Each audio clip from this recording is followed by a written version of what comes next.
Welcome into Rob Wright's Gen X Pop Culture, and today we're talking about Transformers. Transformers celebrated their 40th anniversary of the cartoon show that came out in 1984, and we're here to celebrate that, talk about the cartoon, the comic, and the toys from back in the day in 1984. And with me, I've got one panelist right now, but we may have some more coming up. But let me introduce you to the great Stark of Iron. Tony, Why, hello there. Hopefully, you are doing well. Showcasing my new reactor. I like your new layout. Oh yeah. Oh wow. I love that intro. Yeah. I'm. Good morning. Yeah, it's morning for you. I literally woke up like 20 minutes ago. It's because I had like a late night stream go to like 5 or 6 in the morning, like they always do. You know. Oh yeah. Well, folks, and his live streams don't get started until after Doomcock gets done with Friday Night Frolics. Yeah. Last till about 2, right? Yeah. Sometimes longer, sometimes shorter. It all depends on when he's done. Absolutely. Yeah. But I'm here. Yeah, how are you? I'm living the dream, dreaming to live. I got another freeloader living at this house. Oh, great. No. Oh no. We've tapped into the Decepticon. You know what I hate more than anything? The amount of people that he crams into this one-bedroom apartment. That's what I despise. Another freeloader. At least this fleshling is expired. Why, hello, Rob Wright. I noticed that you're representing K-On! In all of its colors and finery today. Yes, I am, Megatron. And Megatron, I have to admit, you're a badass. Of course. I led the uprising. I will liberate Cybertron. Everything shall be as it once was, to its former glory. Absolutely. Yes, excellent. As no one summons Megatron. He just appears when he wants to, right? That's right. Like your wizards of lore, I arrive exactly when I need to. Now, what are you transforming into nowadays? I always figured you'd be the gun that I had as a kid, but a lot of times people are transforming you into a tank. And for some weird reason, they had you transform into a plane in one of the movies. Let's just put it this way. When you get to be about 30 million years old, you start going through, how do you fleshlings put it? Changes, transitions, as it were. Of course, Vector Sigma would have my aft if I were to speak of it for too long. But let's just say that no matter what form I take, it'll be the ultimate form, and no one shall defeat me, not even that worthless Prime. Very cool. Speaking of which, I have optics that I must remove from the helm of a particular individual from Iacon, that sycophant Prime, and I will finally meet for the last time. Megatron, out! He's such a drama queen, ain't he? Yeah, he is. Oh my God. You would think in over 30 million years he would have mellowed some. Right.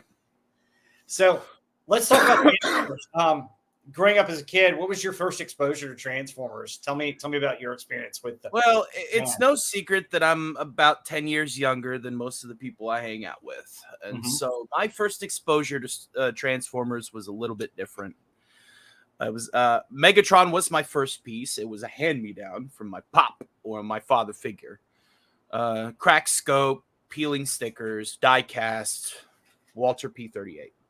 And then we watched Transformers on a rerun. Not to dox my location too much, but it was a UHF channel for Fox on 56.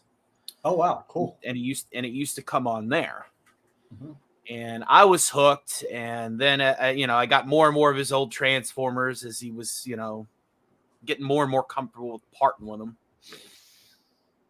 But I didn't get into the comics until later. I read most of those online as PDFs. Obviously, I didn't get one of the comics that stuck out to me was the comic where where Megatron was in stasis lock in his alt, and the kid got it, and that kid got it, and just because he was so evil, it radiated so much evil from him that he decided to take the gun and be like, I'm going to kill the bullies that have been bullying me with it.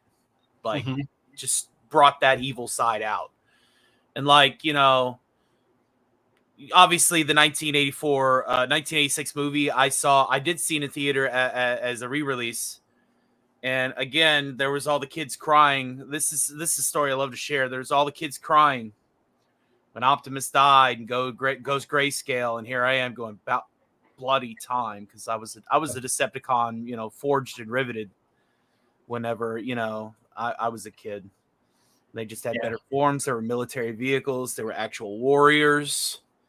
I make jokes all the time, like the aerial bots. It's like, who would put in charge somebody who's afraid of heights? I mean, come on. Are you kidding me? You're the flying squad.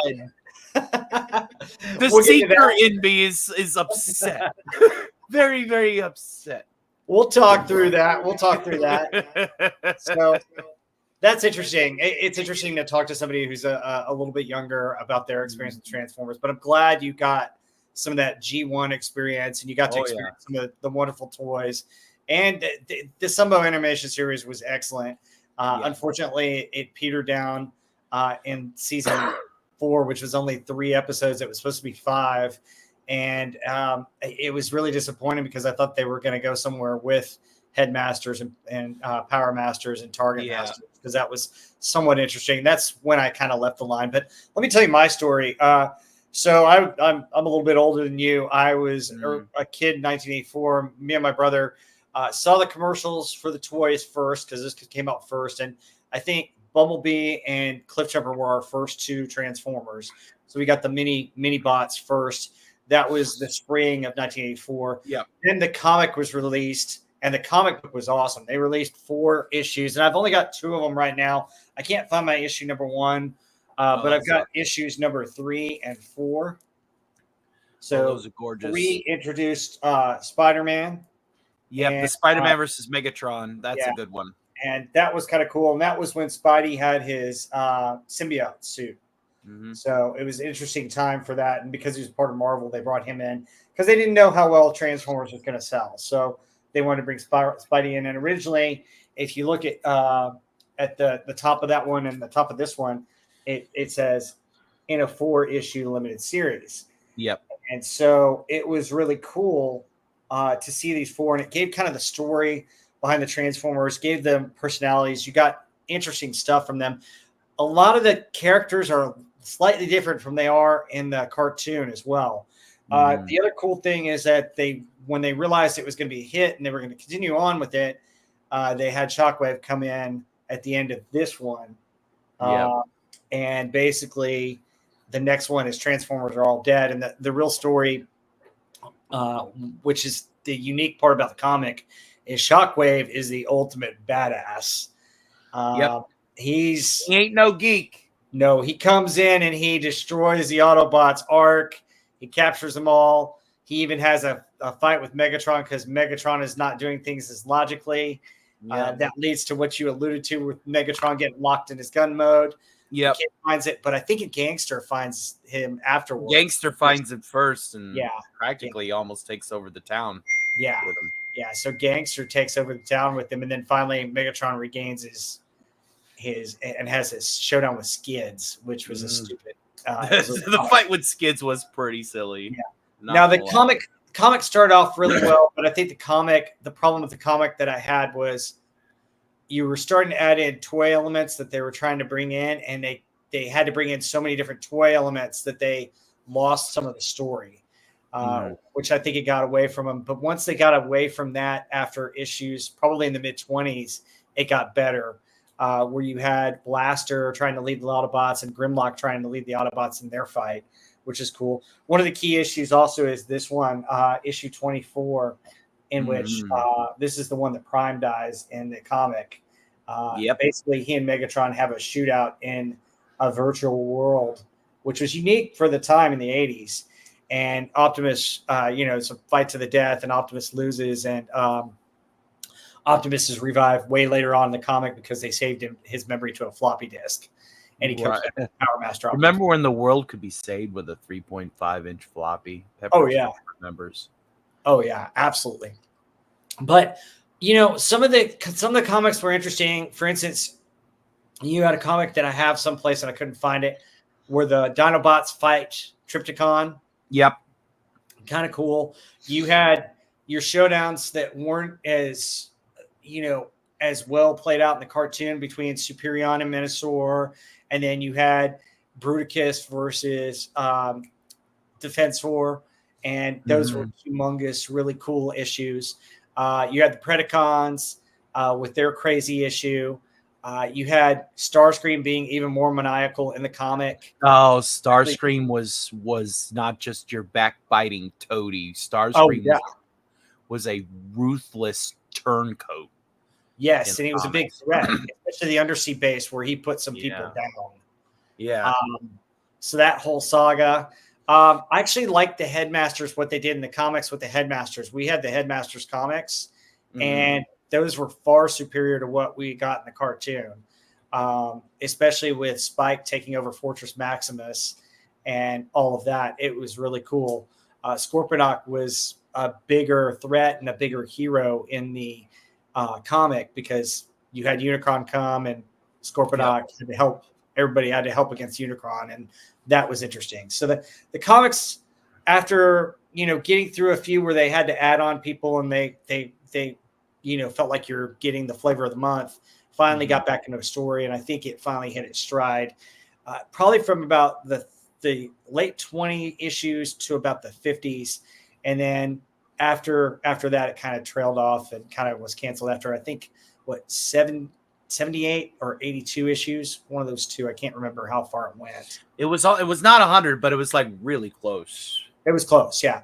It didn't get as far as the G.I. Joe comic book, but it outlasted the Transformers series, the cartoon series, and it was a good comic. It was fun. It was good. I enjoyed collecting some of those comics. Another thing to note about the classic Marvel run is unlike the show, which was definitely dumbed down for TV. They made Megatron into a bubble-headed booby instead of the fierce general that led a rebellion and had half of the planet burn Iacon. These comics were mature-ish. They were a lot more mature. They covered some subjects. They covered war in a little bit of a better light with the robots, because that's what I liked about. That's what I took away from the issues that I read. And again, I read them in PDF. I didn't have the opportunity to hold a lot of them in paper, unfortunately, but. I got into Transformers comics one of the first things, this is another thing that I want to just sidetrack for just a few seconds. And hail to Comic Relief Crusader. Welcome. We got Shockwave. Now I got to bring Megatron back. He's got a great my God. Shockwave is here ready to talk Transformers. It seems you have repaired the bridge, Shockwave. About time. Yes, I have, Megatron. As before, Cybertron shall be as you leave it. Or we were talking about Shockwave in the comics, and it wasn't exactly how he left it. Yes, exactly. I kicked his proverbial metal ass. Well, the other cool thing is Shockwave had how they introduced the Dinobots in the comic book. Shockwave versus the Dinobots. Yeah. It was pretty cool. Yes, we don't talk about that very much. Whether Wheeljack or Shockwave, the experiment is still the same. I mean, a steaming pile of slag. 5 against 1 is most illogical. Yes, very, very much so. Very much so. Damn, as I was going to say, I got into the comics. One of the first wokeisms that started to sneak into pop culture, Transformers was one of the first victims of it. Oh yeah. Well, that The was fall later. of IDW. The fall of IDW. Like I was reading All Hail Megatron. I do have that as a physical copy. Mhm. But All Hail Megatron was probably the last really good thing they did before old JJ got a hold of it. And Oh, somebody wokies called JJ. Isn't that Oh. dumb? Well, let's not take it too far. Let's keep it on the Yeah. G1 from the 80s. Yeah, And that's the really great time of it. But I'm saying by proxy, that's how I learned about the old comics and went back and read them. Yeah, absolutely. So anyway, Comic Crusader, we were talking about how our exposure to Transformers, and I was starting to tell mine, and my first exposure was obviously a little bit of the toys that came out in the spring, but the comic came out that summer before the fall when the cartoon series came out. What was your first exposure to Transformers? Tell us about that. How did you get into them? My first exposure, okay, it was when right at the basically right at the start. Right at the start, when the toys were starting to come out. And I remember when I was a kid and, my mom wanted to go shopping in St. Stephen, which was about roughly about 20 minutes away from where I used to live in St. Andrews. There was this, this little shopping mall, and it had this shop in it. And, when you go into, these big department stores, there was like this display right there, front and center, of Transformers. And the one that really caught my eye, because kid of the 80s and all that, and cassettes were a big thing. There was Soundwave and the cassettes, and that just grabbed me. It's like, oh my god, it's a cassette player, it's so cool. Mom, can I have that? Mom, please, I want to get that. And it's like, no, I'm sorry, we can't afford that right now. It's like, oh no, I want it so bad.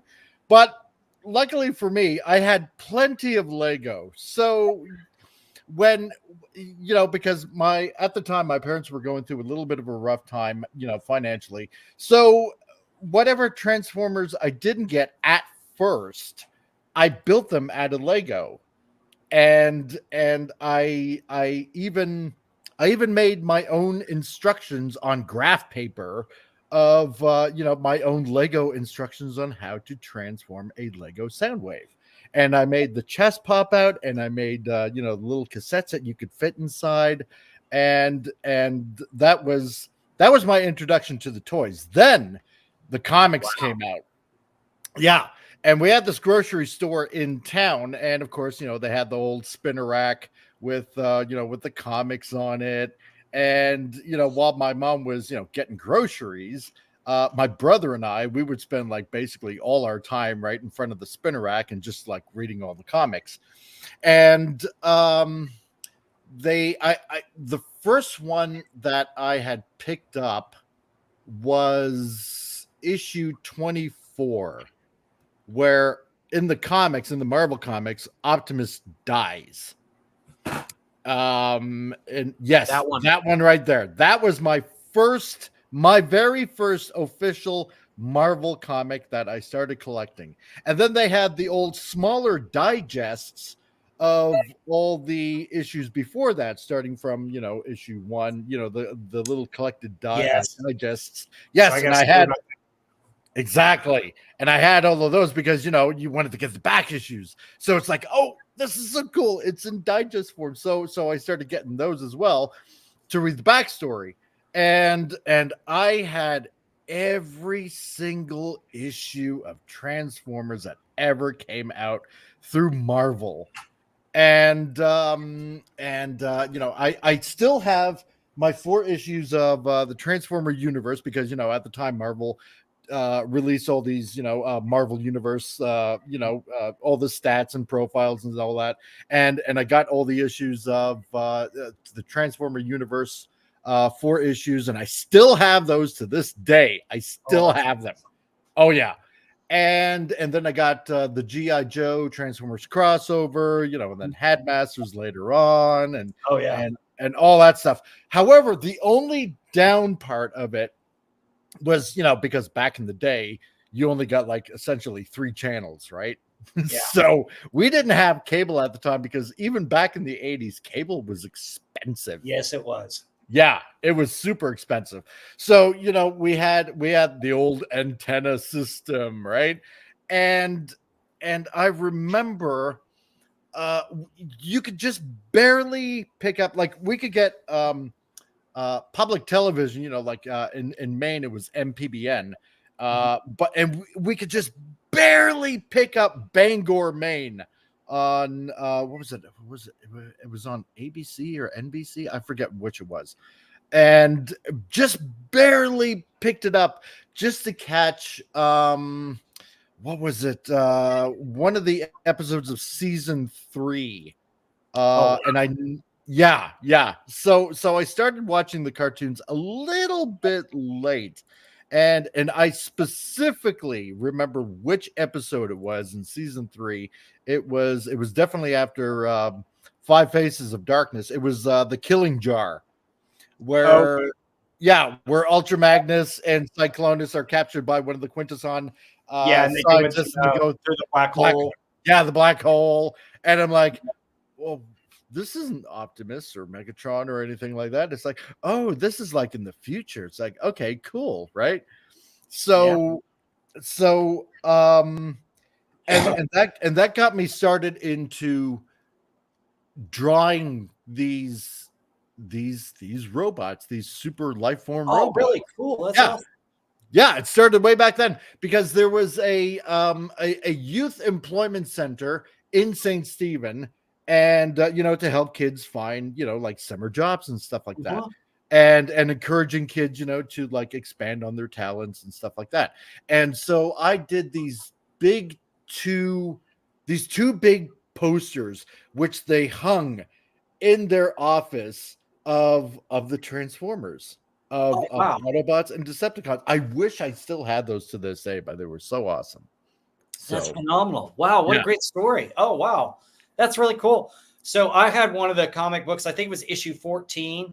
Yeah. I just remember 2 things about that. Hoist at a Bruce Springsteen concert, and they couldn't copy the lyrics to Born in the USA, so he's singing Born in America. Born in America. I think it was the first or second appearance of Circuit Breaker. And I'd be remiss if I didn't mention GB Blackrock and Circuit Breaker, because those were 2 interesting humans that they brought into the comic line that were never introduced in any other media. And I think it's a shame, because I thought Circuit Breaker was an interesting character and an interesting arc to her that they could really, even make a movie out of today, or use it in a movie today for the Transformers, because she was cool. She was badass. Now, she didn't last very long because they were able to defeat her, but she was a menace for a while to both Autobots and Decepticons. Yeah. I thought she was a little bit hot. Oh yeah. Oh my gosh. She looked like 7 of 9 before 7 of 9 from. Yeah, exactly right. I love the fact that they popped her in one of the issues of Secret Wars with the Beyonder, right? Yes. And she's like lamenting about she's like Yes. lamenting what happened to her. These giant, and then the Beyonder's like kind of getting bored with her and just like walks away. I've heard enough of your story. Whatever. It's like I'm looking for somebody to cause chaos with, not your life story. Take a number and sit down. Yeah. Well, let's jump into the cartoon here. Let's transition from the comic to the cartoon. Anything else about the comic that you guys loved during its run that we didn't mention? Well, for the longest time, I considered, it's kind of interesting because for the longest time I considered the comic canon, right? And then slowly, I went by cartoon canon. So because where everybody could fly. Yeah, where everybody could basically fly, and I don't know why. It was just really different because the Marvel stories were obviously different, and only to find out later on that there were some arguments between Sunbow Productions and Marvel about which way to go with their whole origins and what they can do and all that kind of stuff. Oh, absolutely. Yeah, there were vast differences. Yeah, when Tony and I were talking before you came on, is that there was a point where the comic almost felt like it was a flavor of the month because they had to introduce so many different new characters. Yes. And it finally kind of took off and transitioned on its own, probably in the mid-20s, to its own thing, different from the cartoon. Yeah. It's definitely true. So Well, give me a second. My animals are being. Okay, that's fine. We can go into the cartoon and just start at the beginning of the cartoon. So, like, I was around back then, and I was into it right from the beginning. So we had some of the figures that Christmas. We got a ton of them. We got like Soundwave, Megatron. We had all the between my brother, who's about 3 years younger than me, and I. We got all the Seekers.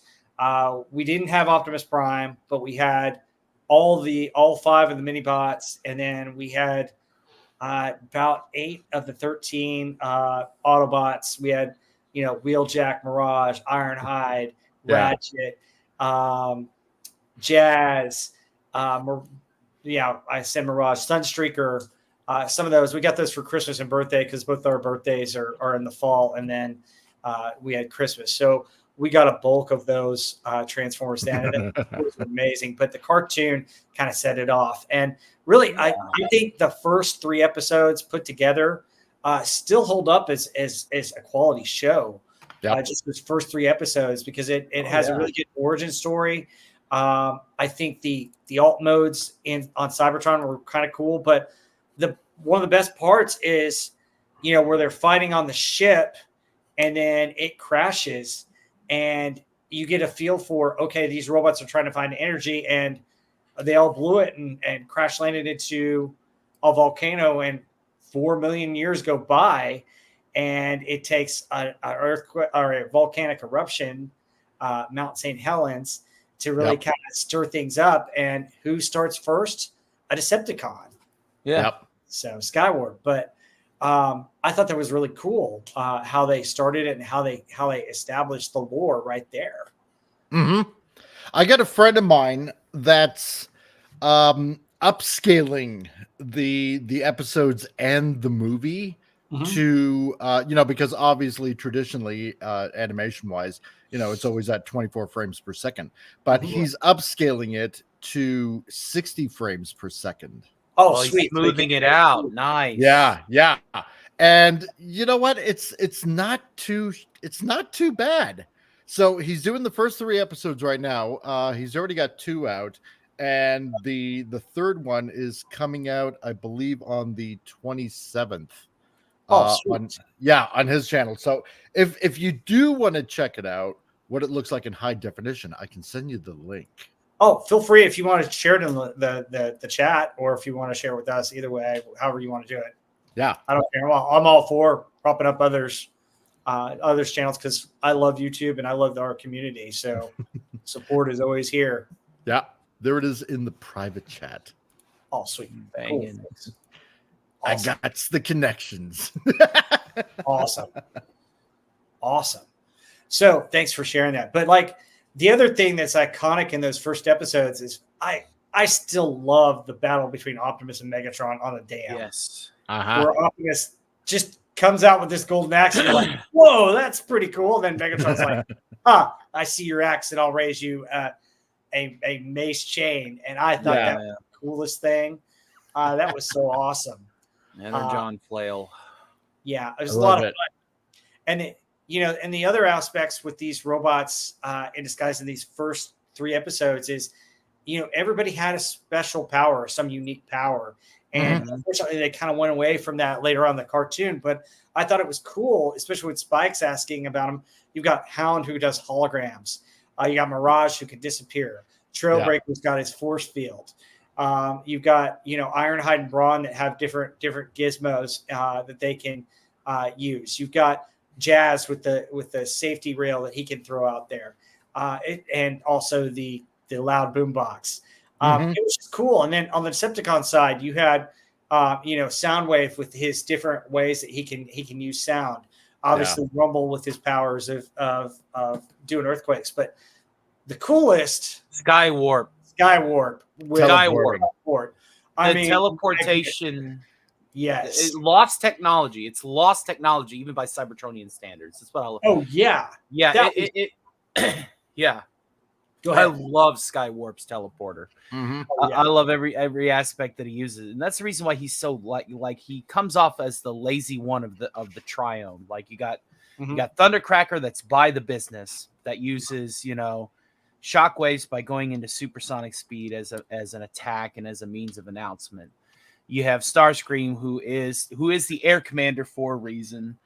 The null ray, and having the ability to just shut down any Cybertronian that it hits. And then you had the lazy guy, the Michelangelo of the group, the guy that was very laid back and chill. He's like, oh, just pop in there, grab whatever I need, pop back out. They won't even see me coming. Why do I need to try? And Skywarp's my favorite Seeker. Oh yeah, he's one of my favorite. I loved his colors too, the black and purple. Mm-hmm. Yeah, he just looked badass. Mm-hmm.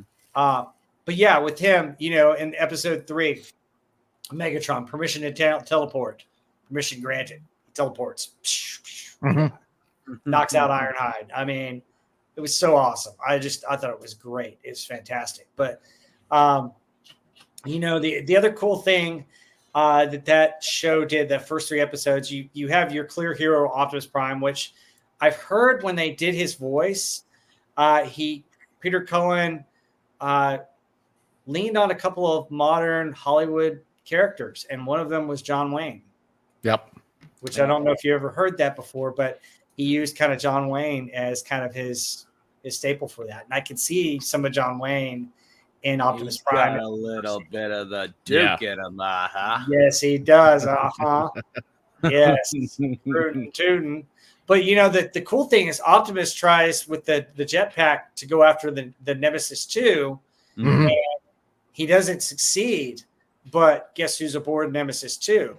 Yeah, Mirage. Mirage. And Mirage, shoots up the thing and gets out of there and parachutes out, which is so cool. So Mirage was the hero. And the interesting thing is the season 2 episode, Traitor, Yeah. adds more to that character, which I thought was interesting. But anyway, that's the start of season 1. Were there any other standout episodes of season 1 that you guys enjoyed or that you guys really liked? I've done my top 5, so people probably already know which ones I would mention. But season 1 of the Transformers, what are your thoughts? What are your favorites? Well, I mean, obviously my favorites would be obviously the first 3. Yeah. Likewise. Yeah. Let's see. I think another one. I suppose I would have to say my other 2 would be the introduction to the Dinobots, SOS Dinobots, and War on the Dinobots. Oh yeah, both of those are great episodes. Yeah. Yeah, where they introduce the Dinobots, obviously. I mean, oh god, I mean there's so many good ones because they're all so good, because you have Fire in what was it? Fire in the Sky. Yeah, which introduces Jetfire or Skyfire, depending on your proclivities. And you get a little bit of a background on like before the war that Jetfire and Starscream were actually I don't know if you would call them friends, but more like colleagues, and they were scientists on top of that. So you get a little bit of an inkling that Starscream actually does have a bit of scientific knowledge, if it wasn't overshadowed by his massive ego. So it's interesting, and it's kind of fun to know that these guys actually do have a history, depending on how things ended up turning out in their lives, I guess you could say. So Absolutely. Yeah. Tony, were there any episodes of season 1 that you particularly like? I'm gonna be the weirdo and say I kind of liked Skyfire's intro episode when they dug him out. Fire in the Sky. Oh Yeah. Fire in the Sky was really, really cool. He was a unique character, just seeing somebody that was that big in comparison to everybody else, but he was kind of had this gentle giant intellectual, attitude about him. He was really, really cool. But I got to go with Divide and Conquer, man. Divide and Conquer whenever the Autobots finally fight Shockwave on Cybertron. Yeah.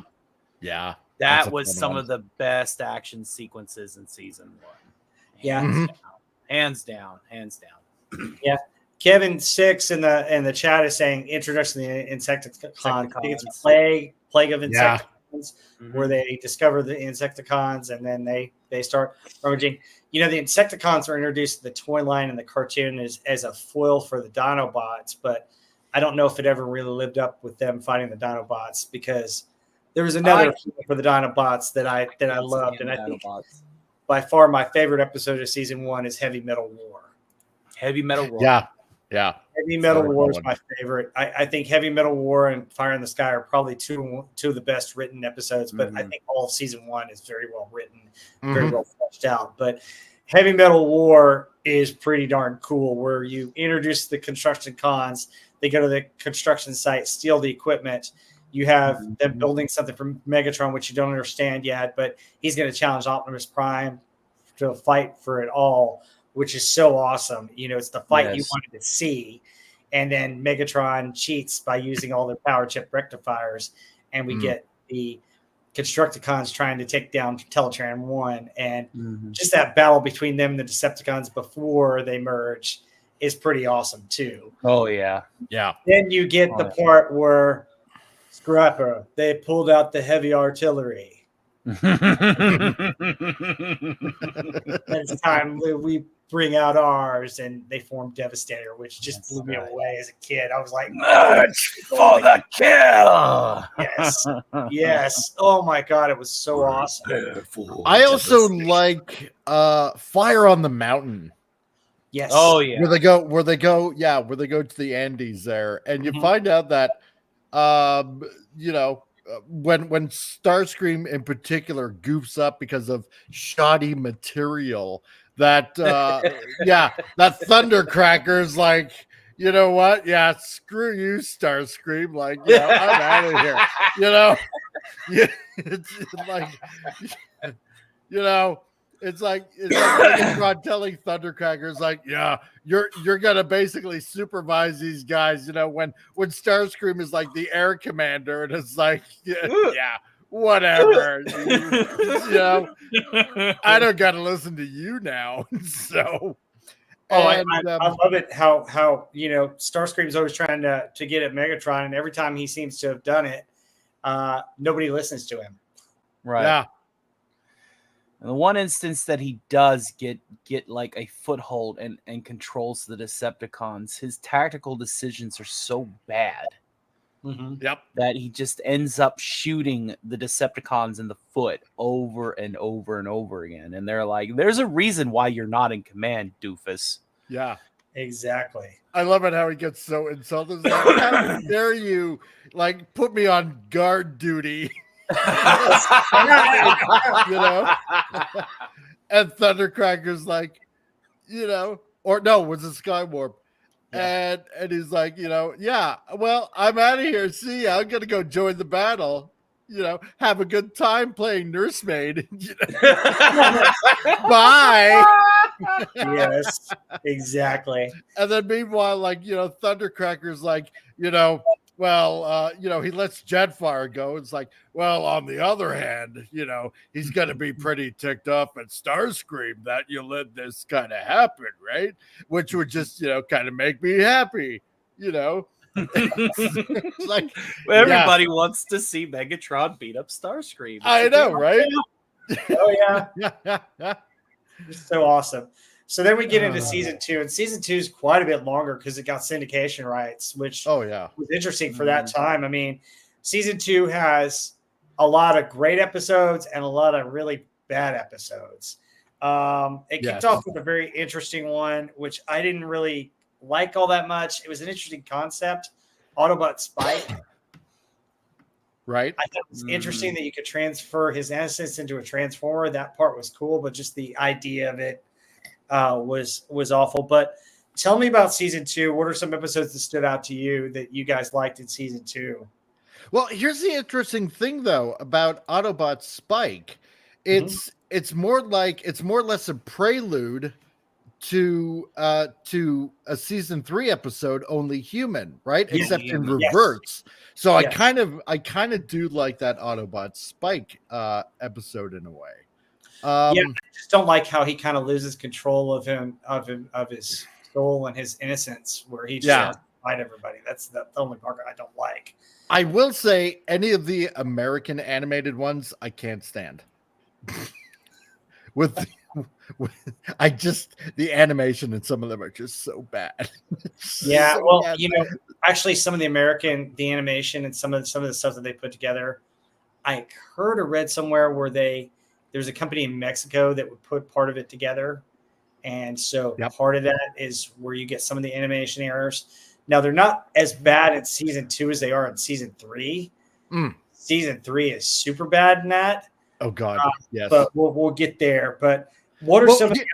Go ahead. Here, sorry. But here's the thing that a lot of people don't know, right? Because in season 1, they actually did take their time to make, all the episodes in season 1.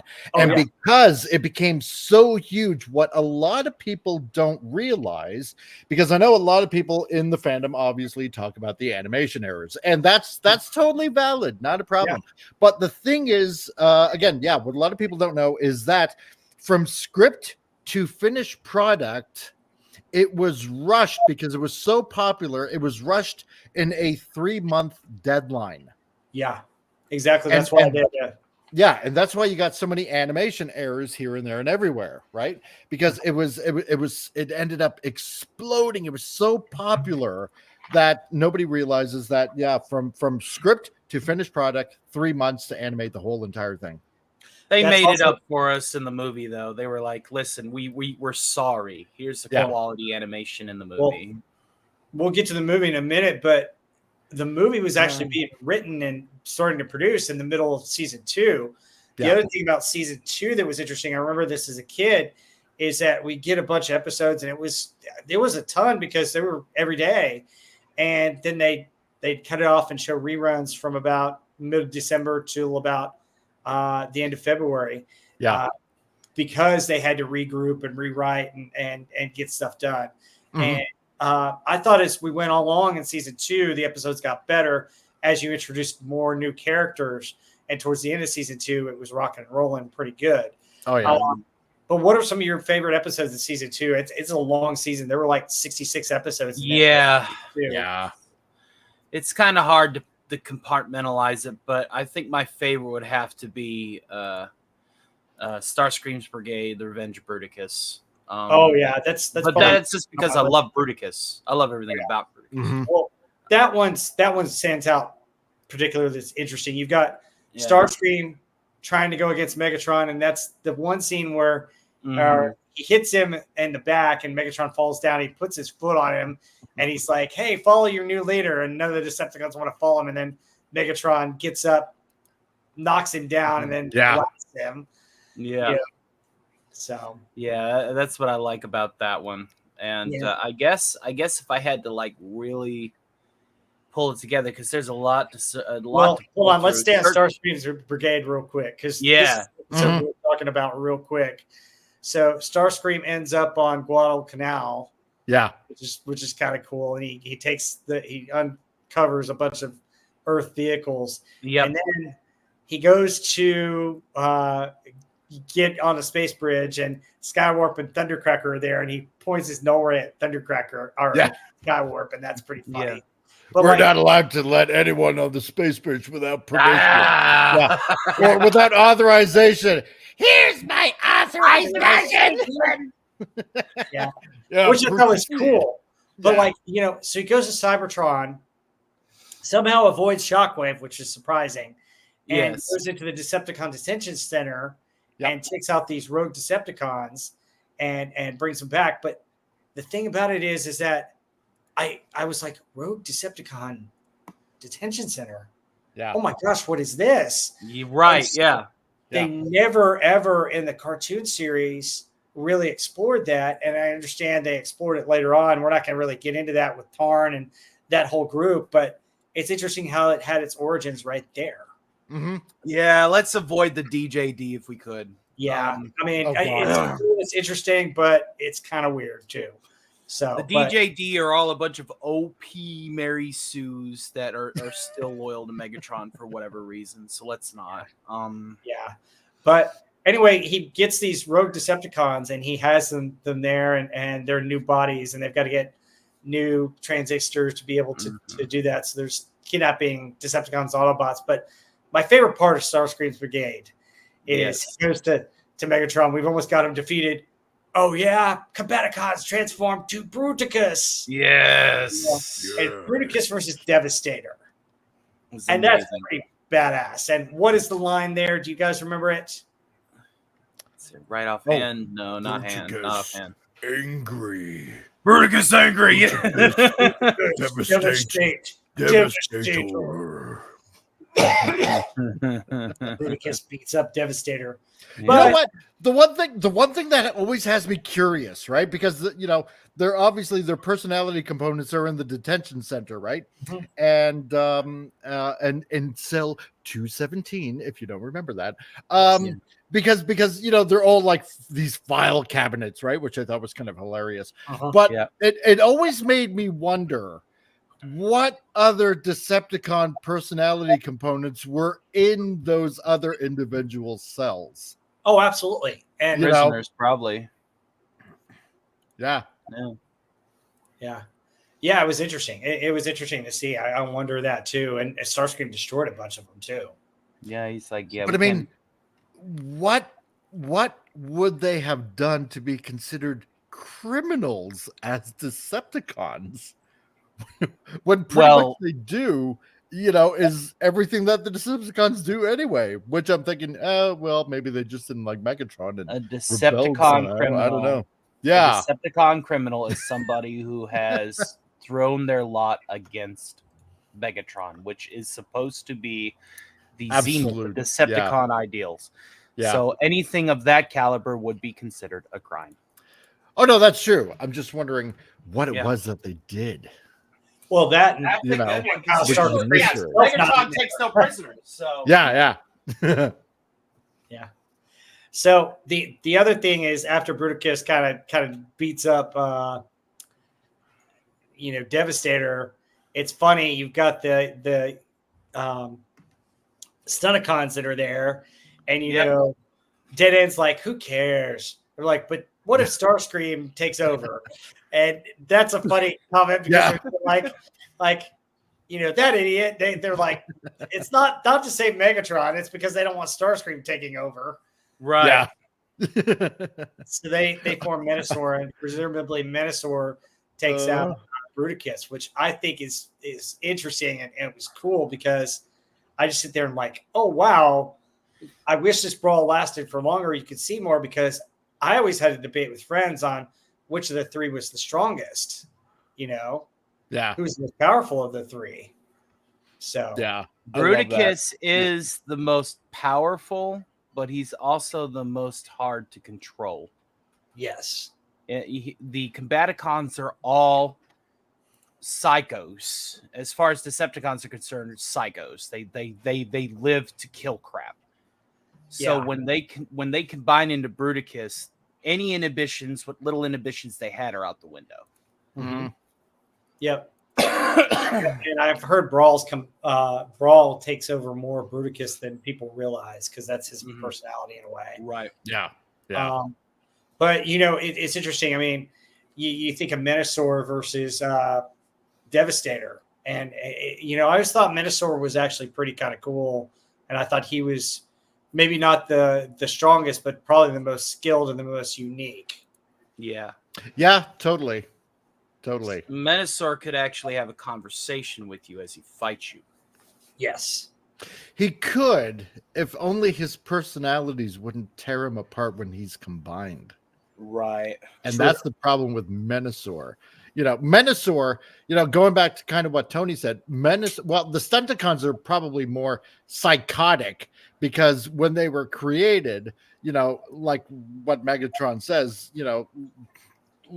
that they have total disregard for life as it is, where Bruticus is just pure anger. Well, in that episode, they refused to join Megatron right at the first because, hey, we're in a demolition derby. We'll join you later. Yeah. Tell Megatron we're having a demolition derby. Yeah. Like, what? Since when did they get away with that, Well, when you throw Gestalts into the mix, most people tend to listen. I think one episode that I like is Atlantis Arise with Emperor Murgil. Yeah, that one was interesting. Yeah. The sea cons. Yeah. You'd never see them again. But, it's like they're totally screwed. And at the end of it, Murgil is just gone completely wacko cuckoo for Cocoa Pops. It's like Right. And then Atlantis sinks back in the ocean. You never see from them. You never hear from them again, ever again. No, right? Right. And Prob is like, telling Grimlock, when they have the force field up, it's like, time for you to go. What was it, prehistoric or something like that, or primal or whatever it was. I love that. It's just the animation in that I just enjoyed. Yeah, that was cool. And you have different Dinobot episodes here. So there are two that stand out with the Dinobots. You have the Dinobot Island, which is kind of interesting and kind of akin to X-Men and a couple other comics where they find the lost lands. Well, they find that here in Dinobot Island. And I thought that was cool because, the Dinobots have to save Spike, who goes there, which I don't know if I would have let Spike go with them to Dinobot Island and check it out. Yeah. And you have Grimlock, swoop, do flying stuff. Yeah. Snarl, do tail stuff. And it's like, it's all stuff. Yeah. I hate the Dinobots so bad. I can't stand them. But the Dinobot Island was kind of cool. Yeah. And then you have the other cool one with the Dinobots is the Dinobots, where they decide, hey, F this, we're going to Cybertron and we're not gonna do what Prime says. Yeah. And it's where they run out of Cybertonium.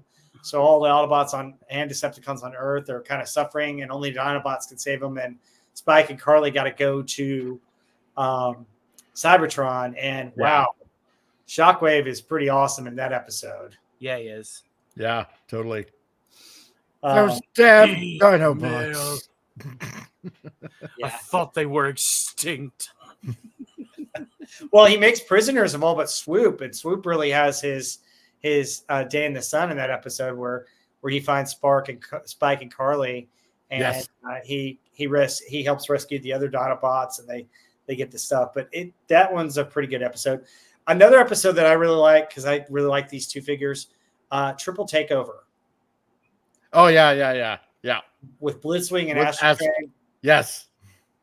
They team up with Starscream and then betray him. And then I think Astrotrain's a complete fool because he gets the train sets while Blitzwing him and partners with the Constructicons to build basically a ramp, building a parking garage. A defense zone. Yes. Defense zone. Oh God. Which I thought was cool. And and then you have them turn into Devastator when he betrays them, and so Devastator's fighting Blitzwing, and then finally Megatron and Starscream come back and settle it, which I thought was cool. But couple other episodes that I really like. The Search for Alpha Trion. Yes, I love that. Yeah, the search for that's Where definitely you up there. Introduce the female Autobots. I thought that was kind of cool. I mean, I thought they were extinct. Yeah, I thought they were extinct. I wasn't too thrilled when I was a kid, because I'm 10 years old. That it's like, what, girl Transformers? But okay, I guess it can work. But no, not girl Transformers. Female Autobots. Female. Yeah. Oh yeah. Well, I mean, you got Optimus Prime and Alita 1, and you see their relationship, and it was kind of interesting. You're like, oh wow, that's kind of cool. That's different. Yeah, I love it. And then and you never see from her again. No, you don't. And you'd see more of them in the movie too, but you don't.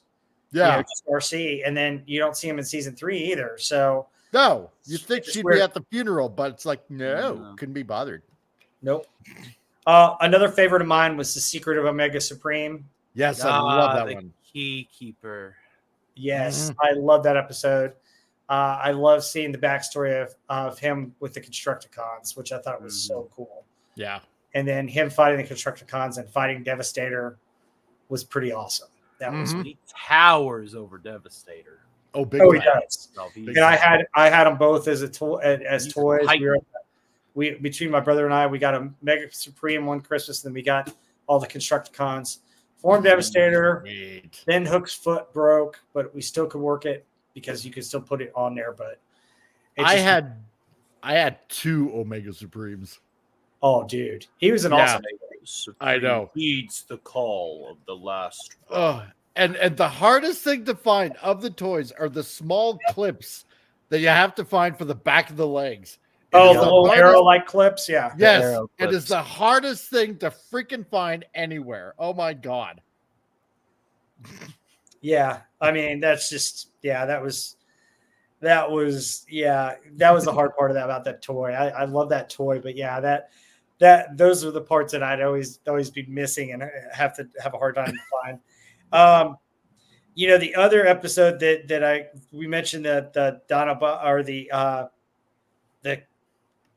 Stunticons and the Aerobots, the Key to Vector Sigma Yep. parts 1 and 2 are really cool too. Yeah. Episodes. Where they create the Dino or the Aerobots, and you have Alphatron going into Vector Sigma to create the Aerobots, and then you have the battle between Superion and Menasor, and then Omega Supreme at the end. That was pretty cool. It's a fun episode.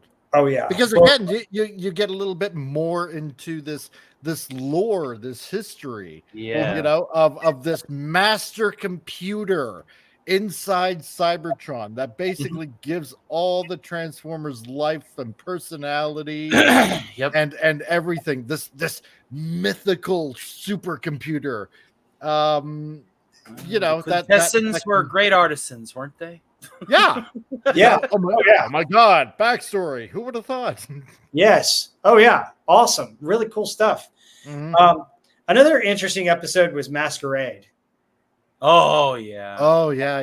That's a fun where one. the Autobots, basically disguise themselves as Decepticons. Yes.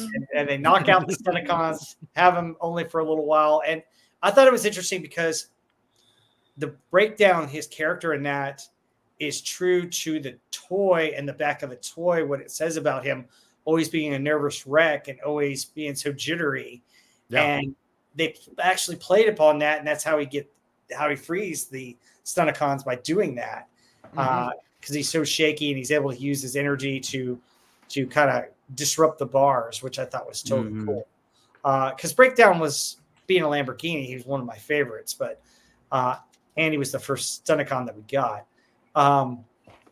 But yeah, that was a cool episode. 2 Menasors, and it sounded like Menasor has secrets, and then Eclipse to destroy,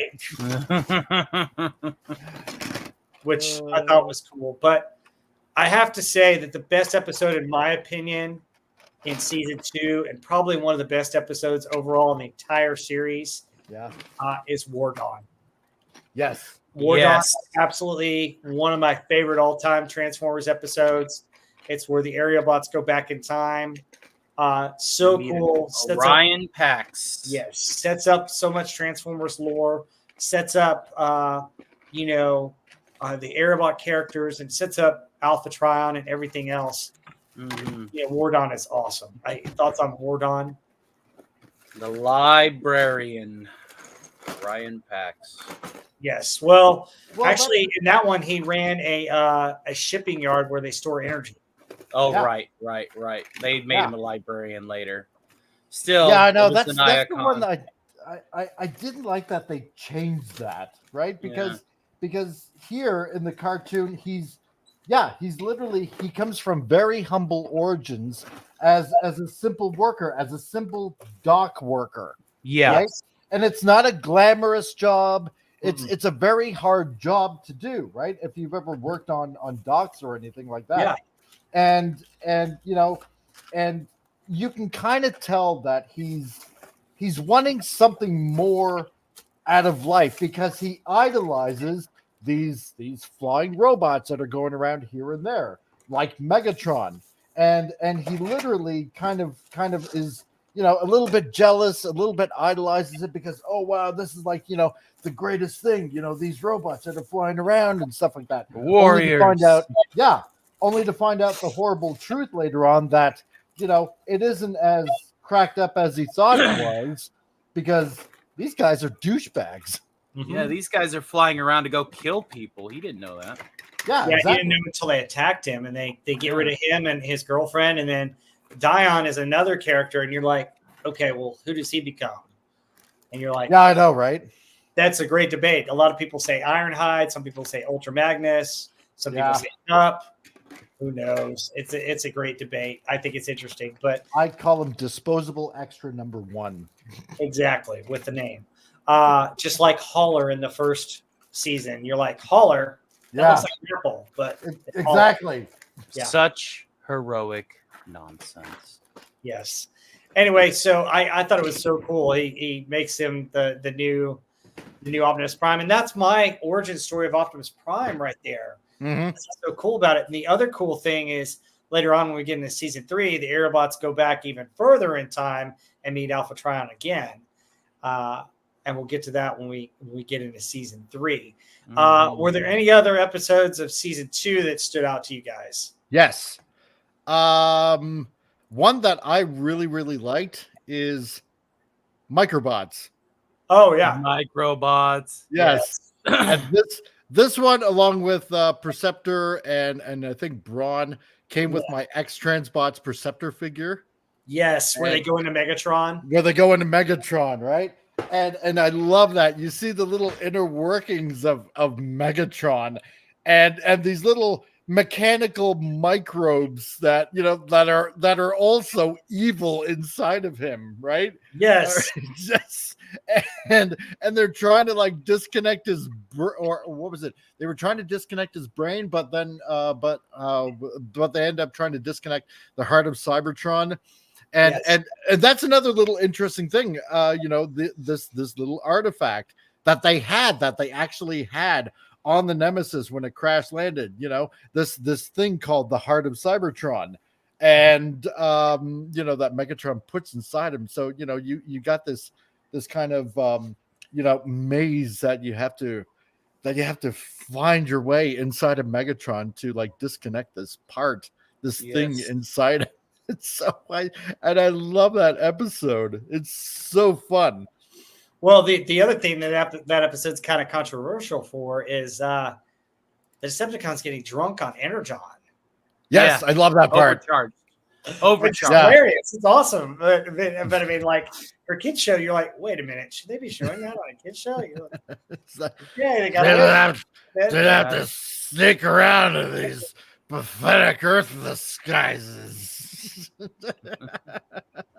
was awesome. They pass out. It's just like, oh my gosh, what's going on here? I know. And you see, it's like I should do some bits with overcharged Megatron. I really. Oh god, that's hilarious. Oh yes. The other funny part about that is when they're getting out of Megatron and their stuff's starting to wear off and they're starting to grow big, and he's like, "What the?" Yeah. He's still tripping. You filthy. See ya. Oh, you didn't even take me to dinner first. And then exactly. Talk about being violated from the inside. So, my God. I think another fun one, and it's just pure fun, just like Microbots. I thought that was just fun. I think another very fun episode was Crimzeek. Yes. No, don't mention that. Crimzeek. No, let's not mention the Crimzeek. This is what happened. Oh God. Flashbacks. Oh God. Oh man. I love that. This little electric creature, just hopping everywhere. And it doesn't matter, where in the world, it just has to go through a video screen and end up somewhere else in the world. Like, speed of light, like just bloop, and you're there, right? Doesn't matter. It's so funny. Oh yeah, and they send them back on the Decepticons. Yeah. At the very end, Flash was like, "What the heck is? Oh no, not No. again." Yeah. And I like also at the end, where they're just about to like end this a little electric creature, Bumblebee's like getting all kind of teary-eyed. He's like, yeah, he is kind of cute. It's like, no, you gotta end it. You have to God. destroy it. Yeah, Or you it will- softy. Oh It my will god. drain you of your energy. Don't let it. Oh jeez. I thought that's just a fun episode. And when what was it when I got my Masterpiece Megatron, like the very first Masterpiece Megatron, it came with a little Crimseek.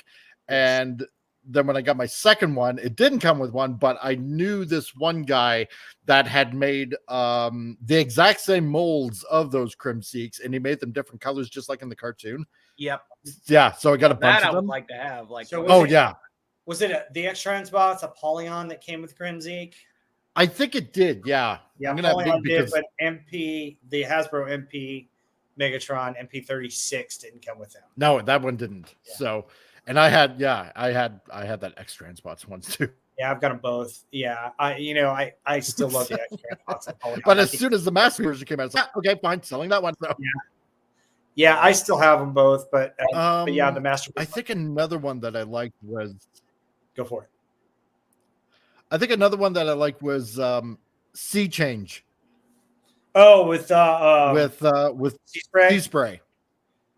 Yeah, where they're on this alien planet, Yes. and what was it? This one Decepticon that's on there. What was it? Deceptive Change or whatever it was. Essentially like sucking the life out of these inhabitants on this planet, and this one native of the planet makes friends with Sea Spray, and his I just like the way whoever the voice actor is that constantly can like talk like that all the time. Constantly talking like this all the time.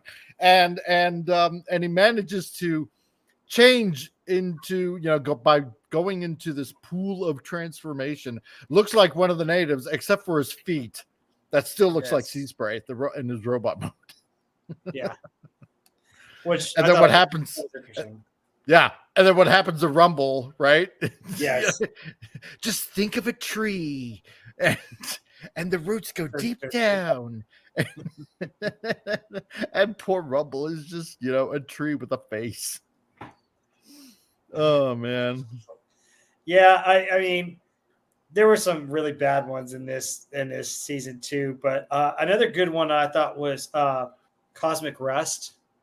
Yes, I like that one. And the funniest part is Megatron loses his hand and he throws it at like or something. Yeah. And he goes, "Go get Perceptor." Yeah. There's only And- one. And Gotta get some confident today. There's only one person that can cure this, and that's Perceptor. I like how they just ended up on the planet. You got this recorded message by this like old sage kind of Autobot there, and it's like, yes, and you too will succumb to the rust, kind of thing. And what was it? I think it was like Astro Train. It was like like the omens are ill. He cracks this joke. Yeah. About, They've got the lightning bug that they the use, lightning bug. Yeah. The lightning bug. which is Oh man. which is interesting because of the Masterpiece toys turn the lightning bug into Minosaur's gun. Yeah. For the toy line. So I've got that bug and the gun, which is kind of cool. But yeah, Ironhide thinking the Statue of Liberty is a malfunctioning robot. Yeah, Lombardi's not. Yeah. Which Oh, it was cool that the Stunticons on that barge and Motormaster's got the chain that he's whipping around and yeah, I know, like total biker. yeah, it's like dude, leave it to Motormaster to be a rebel. Mm-hmm. Yeah. Yeah, no, that was a good episode. I like that one. Yeah. Any other ones that stand out? I think we've covered just about all of them. I thought Web World was pretty funny. Well, Web That's World season 3. We'll get there in a minute. Yeah. We got to get to the movie next. But Autobop. Autobop. Oh my Yes. god. Because you get your first fight between Blaster and Soundwave. Mhm. yes, Your first fight. And I like that one. yeah, So- I wish they would have fought more regularly in the U.S. version. The Japanese version has a really kick-ass fight between those two. Oh yeah. Oh yeah, big time. Um, But no, I agree with you. I wish there were more fights between Soundwave and Blaster. But 2 ghetto blasters, 2 cassette players, man. yeah. Now there is an episode where Ironhide has Blaster and somehow Soundwave's in the back, and he releases Ravage, and then Blaster grabs Ravage not so fast, and then Soundwave transforms, and they fight for a minute, and that was a kind of cool portion, but it's just like, what? How did that happen? So When we I get think to that the was, movie- was it Blaster Blues? I think Yeah. it was. Yeah. And When we get and to I'm the like, movie- how did Oh. Ironhide not know that was Soundwave? I have no idea. You know, he was come on. Ironhide lost his common sense that day. Yeah, that's Maybe. right. But when we get to the movie, I definitely want to read the transcript when Unicron meets Megatron. Oh yeah, I'll let you do that definitely. Yeah. But, okay, Now- so here's Go ahead. Not meaning to interrupt, but here's one other thing though, because it's kind of like part of season 2, Mhm. but it's not really talked about as much, and it is Mhm. before the movie, which is Scramble City. yes, Scramble yes. City. Scramble Yes. City came out before the movie, where it was only Japanese, and it was designed to sell the Combiner toys along with Metroplex and Trypticon. And part of that Scramble City was, and it was never really flushed out, was you have Motormaster and Onslaught that can connect to Trypticon, and you have all the Autobot bases that can connect to Metroplex, but you also had the different parts of each of the robots that connect to other aspects of Metroplex. So like in his slots, in his thighs and his arms, you could stick the heads of those robots and add an extra gun if you wanted to. That's also where the gun ports were from Metroplex, because we had Metroplex. We did that and I accidentally broke one of the Aerobot's heads. Oh no! On one of those things. So I am very familiar with that and very familiar with Scramble City. Scramble City is pretty awesome. Yeah. You want to tell more about Scramble City? Just that you again, you get a little bit of insight of how he's built in secret and how they were trying to keep everything hush hush. Plus, on top of that, I suppose technically you could kind of say that it is the first appearance of Ratbat, if you want to go chronologically. Yes. Yeah.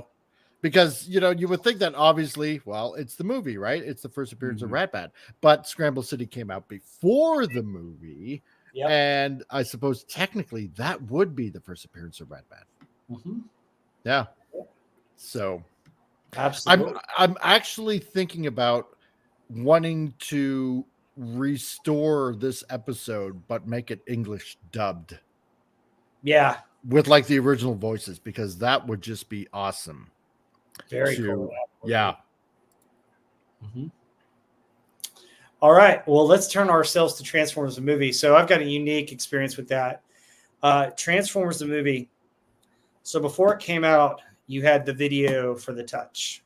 And they played it on MTV and VH1, and it was badass. It was so cool. And back then, as if you followed any of our reviews of the years in the 1980s, you will note that a lot of movie soundtracks, it was like a preview of the movie watching the video. So you got a preview of the movie that was coming out in August of that year, a few months ahead of time. So it was really cool. And there was this whole buildup of, does Optimus Prime die?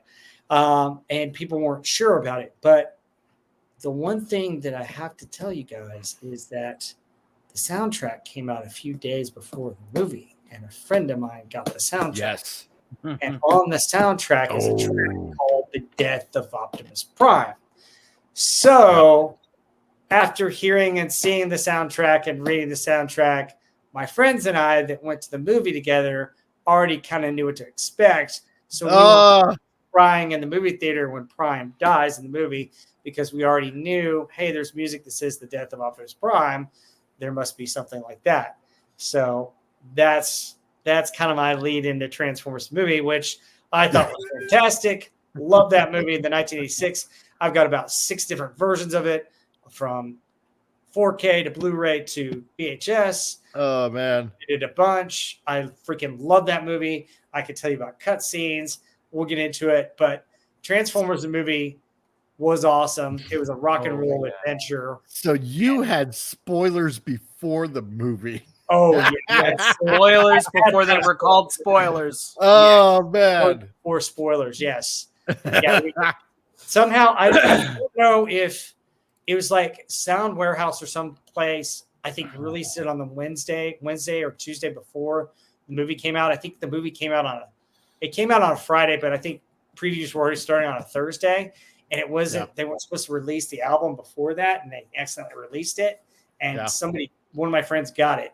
He got the record, and we saw the record, and so on the record it showed Death of Optimus Prime. So we knew Death of Optimus Prime was going to happen. So the grayscaling of Optimus Prime. Yeah. So let's talk about Transformers movie here. We could probably spend hours on it, but we're not going to spend as long on it. But tell me when you first saw it, what your impressions were. I already told you I loved it. It was badass, and we rented it all the time. But what were your thoughts when you first saw it? Well, the first thing that I did, like I said, is I'm 10 years younger than most of you guys, and so I got to see it on its first like re-release in a local theater when I was very young. So I still watched it when I was very young, and I love sharing this story because there's all the little kids crying over the death of Optimus, and I'm like, finally, he's dead. Like, like I was that kid. I was Decepticon born and bred, baby. Like I was like, finally. So like so yeah, I just every time I see the movie, it's a treasure. Sometimes I'll pop it on whenever I'm need something to listen to and to watch occasionally when I'm working on something else. The animation's perfect. I mean, you got Mr. Spock as Galvatron. You got Orson Welles, his last role ever as Unicron. Like I love the interview that Orson Welles had whenever they were asking him, says, "Do you remember what role you were?" let me clear my throat so I can do this voice right. Do you remember the role that you had in the Transformers movie? And he just looks around. He's like, I don't know, a toy? Like, just, like, And then they reminded that he's a planet. It's like, this giant planet. I fancy that. Yeah. Fancy that. I love that bit. But if you want me to read the transcript, I will. It's not that long. It's the go for it. Yeah, let's go. All right, for let it. me With go ahead Unicron meeting Megatron. Yes. Well, I got the crud out of my throat. Megatron. Welcome, Megatron. Who said that? I am Unicron. Show yourself! I have summoned you here for a purpose. Nobody summons Megatron. Then it pleases me to be the first. State your business! This is my command. You are to destroy the Autobot matrix of leadership. It is the only thing that can stand in my way. You have nothing to fear. I have already crushed Optimus Prime with my bare hands. You exaggerate. The point is he's dead and the Matrix died with him. No, the point is, you are a fool. The Matrix has passed to their new leader, Ultra Magnus. Destroy it for me. Why should I? What's in it for me? Your bargaining posture is highly dubious. But very well. I will provide you with new body and new troops to command. And, And nothing, you belong to me now. I belong to nobody! Perhaps I misjudged you. Proceed on your way to oblivion. Ah, no! No! I accept your terms! I accept... Excellent. Yes! Yes. Yes!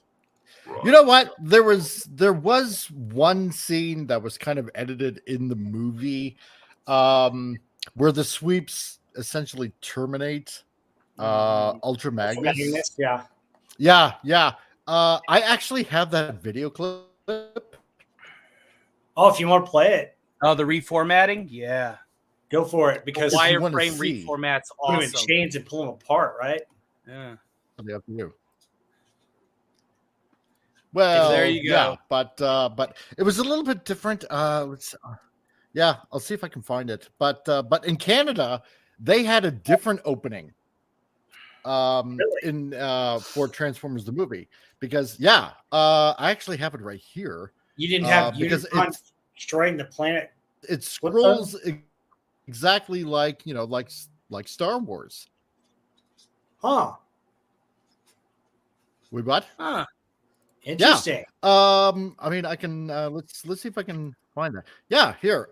There is. I'll share it right here. The video clip. If you want to go ahead and show it, because it's a little bit different, because whenever they want to do a like another DVD release or 4K release, a lot of people ask for that they include the Canadian intro. Now watch this. Well, be careful with playing the theme, though. Yeah, exactly. Well, I'll turn it down a little.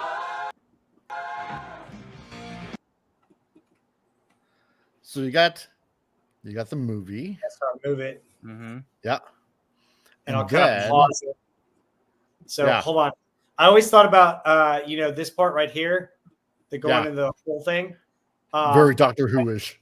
Well, Doctor Who-ish, but also, do you remember the Saturday morning cartoons? Yes. And you had Saturday morning cartoons, and they had like a wave of that would Yeah. Transition. That? Yeah.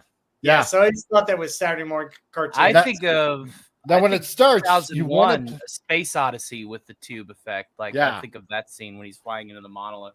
yeah. Now, you want to actually play the sound a little bit, because the narration starts. In the Yep.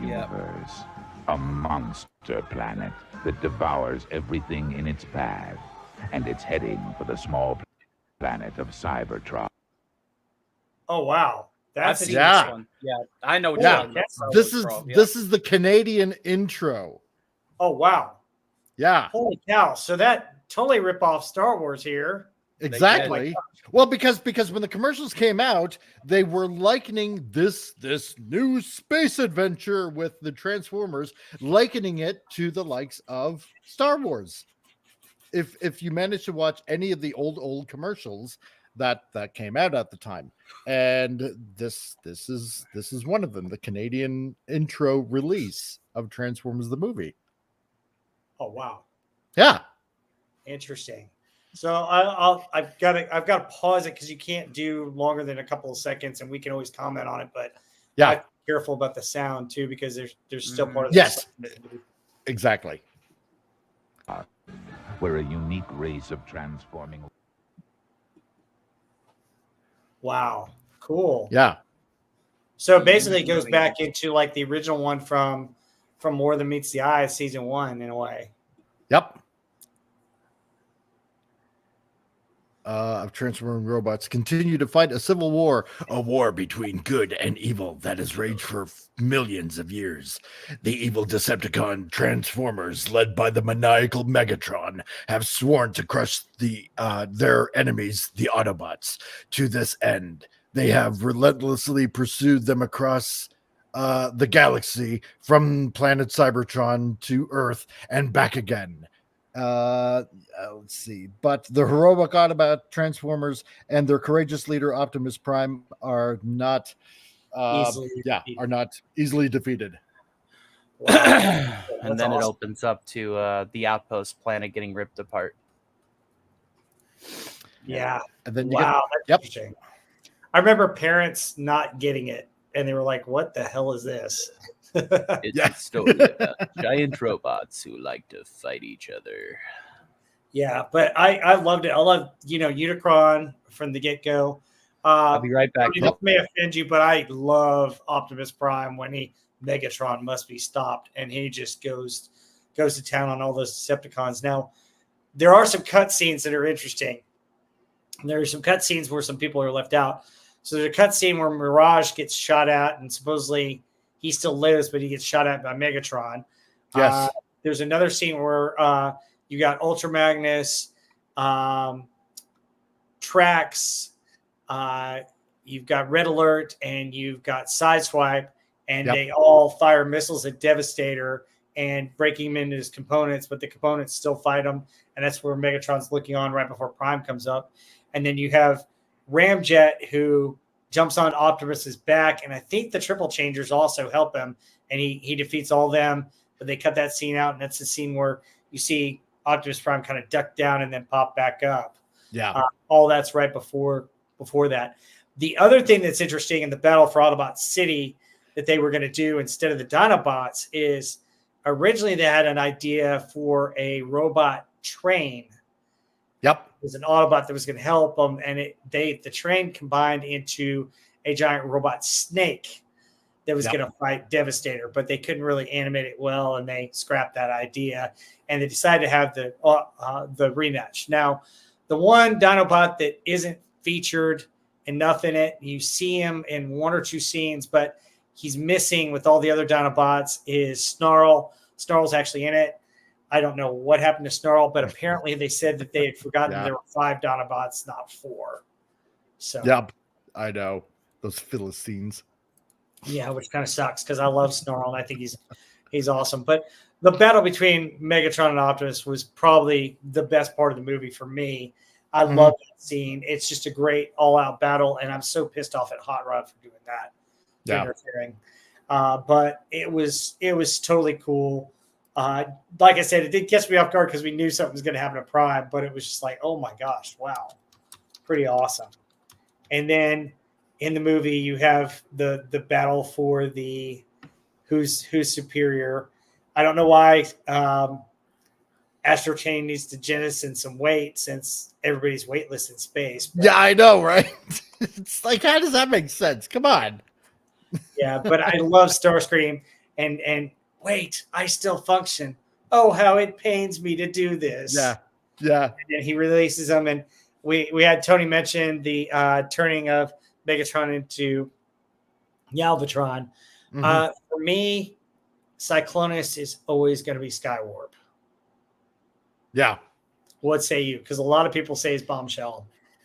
And no, it's Skywarp. And it was also confirmed that he is that. So no matter what, it was confirmed by Rod Freeman that that Skywarp is him and nobody else. Well, it makes sense because those two are a little bit more prominent than the Decepticons, and you have multiple sweeps, and you would think the Insecticons would be better as sweeps. So, well, yeah, exactly. It only makes sense. But I love the soundtrack for the movie. It introduces a new fraction that we're going to get into in season 3, which is the Quintessons. And there are some aspects of them that are really cool, but other aspects that I found kind of odd.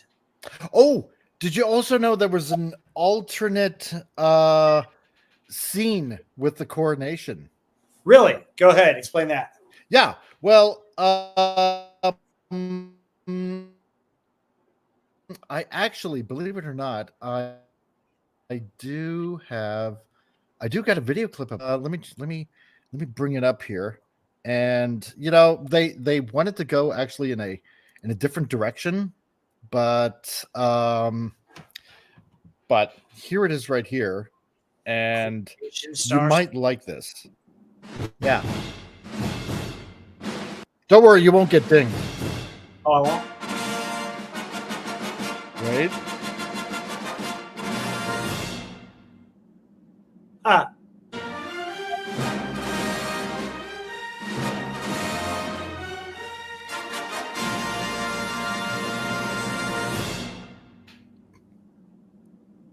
get on with the ceremony.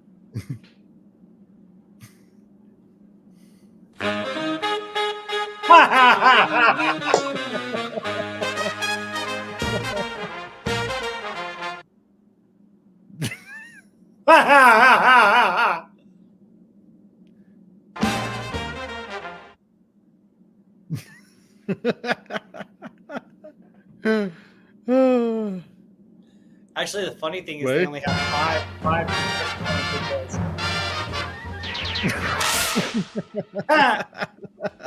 Starscream's not a Flintstones fan. No, he's not. No, he's not. There you go. So That's awesome. they would have went in that direction, but they kind of changed it at last minute. So there you go. No, it was awesome. The Quintessons. I know that you designed some of the packaging for the X Transbots Quintessons. So thoughts on the Quintessons? I do. I like for the past couple of years, I've been in contact on and off with Floro Deary's daughter, and trying to see if I can get an interview with him with a lot of his designs, especially around the movie.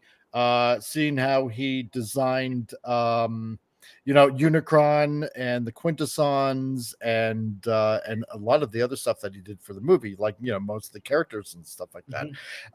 Because he does. I'm not sure if he actually does sell his prints for the original artwork that he's done, but if you look back on a lot of the stuff that he did produce, a lot of the prototype work, it's just amazing. I love it so much because as a graphic designer, I can kind of appreciate the whole thought process of how he came up and how he designed a lot of these characters. And he doesn't get a lot of credit that he actually should. And especially for the Quintessons, because his original designs look absolutely nothing like like what they do now, obviously. And I suppose being able to do the artwork for X Transbots on the Quintesson figures, I did like 4 of the faces, 4 of the 5 faces for the judge, and and the prosecutor, both different faces for the prosecutor. So the one that the one that you would normally I don't know if I can like maybe I can bring it up and show everybody, but but it did the one for let me go into my X Transbots file. And so one that you saw definitely in the movie, and then the other one, which we'll get into in season 3, but the one for money is everything. Yes. For one of the prosecutors in that, because he has a different face. Yes. So and it's it's a real joy to actually how should I put it, to actually be able to put something into the community like that that ends up getting sold worldwide. It's very surreal. Oh yeah, absolutely. In a way, because I don't know, at first you don't think about it, because it's like it's a bunch of artwork, but then it really kind of sinks in when you figure out that this product is going worldwide. And a lot of people are going to be seeing your stuff, and the one thing, actually, here we go. I'll bring it up here, and I'll share the screen. And when you really think about it, because Keith at X Transbots is like, oh well, you got a logo, put it on there, and we'll put it on the instruction book and stuff like that. And it's like, oh, that's awesome of him. Wow, I didn't know he was Oh yeah. I can. Now I gotta come through some of my instruction booklets and see if your logo's on there. Show. I'll put it on camera. Let's Hopefully, see. when Stark comes back, he'll also have some college football Yeah. scores. But oh, dude, So- there you go, right there. Yeah. So there's the instruction book for Dr. Egg, and there's and there's my little company logo, Freelance Graphics. Oh wow, that's So, awesome. And it's really fun. It is. And he actually promised me to do the Protectobots, to do the box art for that. Sweet. And then at last minute he gave it to somebody else after I finished actually the box art for Streetwise. Oh which- man, that's disappointing. Well, if he can, I make know. it to transform. I've got the Streetwise and the Groove, Yeah. and then what I think the Ratchet's coming out soon, and so is the Blades. Blades. So there was the one I did for Streetwise, and then there's the work I did for Dr. Dr. Egg, and then Keith is planning on putting more Quintessons out, but I'm trying to encourage him to not put the talkie light kind of gimmick in it, just to make it cheaper and affordable, because lots of people want to army build. So so there's one of those. And Well, if you then get one of the talkie ones, then you can just make whatever you want it to talk. And there's the other one. There's another one that I did, and this hopefully eventually Innocent. will be out there. So there's the prosecutor that the obviously you see in the movie. and then the other one that you did was the Those are good, dude. For money is everything. Yeah. Innocent. Feed them to the Sharkticons. And then I did a painted one. that one's so badass because I think you got the two most menacing faces right on there. Yes. The death, and then the other face on it. Yep. Each of it are really cool. So- And was there another one? No, that's pretty much it. So And I love how the death face kind of resembles like a Necron from 40K. Especially the Egyptian like headdress behind it. but I love the movie because again it gets into this mysterious zone of who are these creatures, which you The obviously creators. find out. Yeah, you obviously find out a little later on. Mhm. Who exactly they are, and I thought, oh, this is like some real fun world building, even more so. Yeah, and how the Dinobots kind of defeat the Sharkticons. Yeah. Grimlock says you should execute them. Oh, God. It's cool. But anyway, Dinobot cheese. Dinobot cheese, but right. excuse me. When I showed it, Oh, the when I- slag when slag's on the freaking Yes. catwalk. when I had the watch party yesterday, we were doing what I call the phantom edit of the movie, right? And The Star where I Wars replaced soundtrack. with the Star Wars soundtrack, and I can't watch it any other way. And Jason from 540 Studios, he was co-hosting with me, and the end result of after watching that movie, he hates Wheelie. So And fine, look behind. I know. I told him, you're going to hate this guy. He's like, oh, really? Why? Yeah. I said, you'll see. Yeah. He's like, oh, I hate this guy. When does he die? Him really good friend. Me, Grimlock, kick butt. Oh, man. He loves the Dinobots. He hates Wheelie. I hated Wheelie too. But let's get into our final segment with season 3/4, because 4 only had 3 episodes. Yeah. The U.S. series, and talk about it. So tell me what episodes stand out. You had already mentioned one. Web World, yeah. The Killing Jar. What are some other ones? You mentioned Web World. Let's talk about Web World. Yeah. It's I a love fun Web one. World. It's hilarious. It's fun. Oh, it's animated so well. I love it. Yeah. I think Galvatron Web World's essentially funny. is nuts. And I honestly thought that Megatron's personality was going to come back in Web World. Yeah, me too. That's Galvatron episode. arguing with himself is just glorious. Yeah, yeah.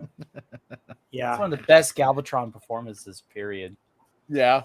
You got this bouncing alien creature that's like doing nothing but screaming and is like, you want something to scream at? I'll give you something to scream at. And he's just shooting up the joint. Oh my God, I love it. I'm loving it. It's just, this is beyond gangsta. This is like absolute blue-haired female nuts gangsta. You know? It's And I like how he wanted to destroy Cyclonus just for bringing him there. You know? Yes. Oh, but I out of all of them, I think that Web World is like definitely one of my favorites. One of my favorites. That and Call of the Primitives. Call of the Primitives is probably one of the best ones ever. Yes. Just because the animation is so fantastic. Yep. That's Japanimation at its best in Transformers.